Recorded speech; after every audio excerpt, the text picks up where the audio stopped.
Welcome back to another book review with the Courageous Sage. Today I'm going to talk about the Celestine Prophecy by James Redfield.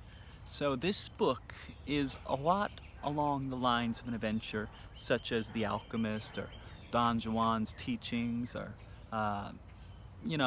those prophecy kind of books and things like that. It was very intriguing, I'll say.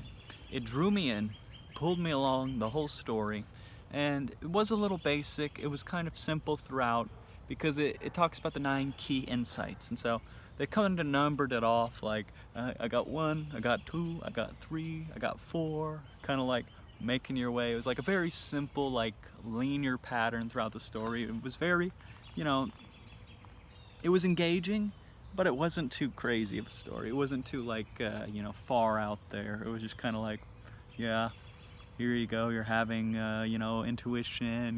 You're learning how to get rid of your past life karmic residue. You're learning how to unattach from your childhood dramas and learn how to be more open as a being, compassion and love. It basically, is one of those books. It was written in 1993, I think it said, or something like that. And it's one of those books that was a key opening for a lot of people on their spiritual journey. And it was a lot to do with aura and energetic fields and Peru. It was going into the ideas of awakening that spiritual level of compassion within yourself. And I really quite enjoyed it, I did feel a bit of that, like tingly feeling in the hands or something when you're reading something, or a bit of that like vibration in the head that really just says, wow, everything is beyond coincidence and life is actually happening for a reason. That's amazing. That's insane. And what I loved about this book is that it just ties in all religions. It doesn't, if you can be any religion and read this and pull something from it.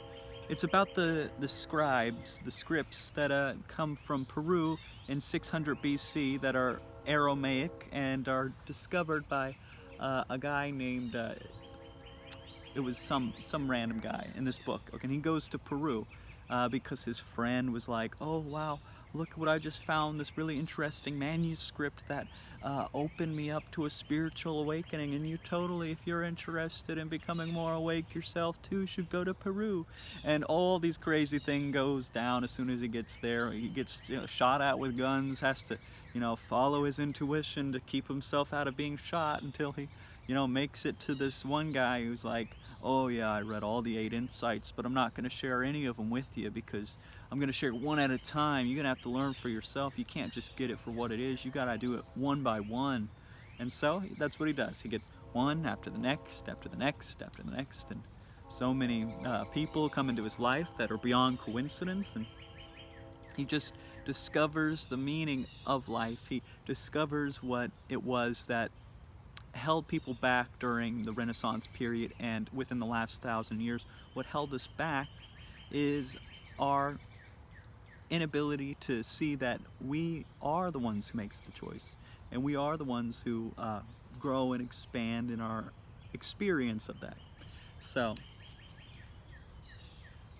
it was really quite intriguing. I actually went right out after finishing this today and got the next book in the sequence, the 10th Insight. And I'd say I highly recommend it.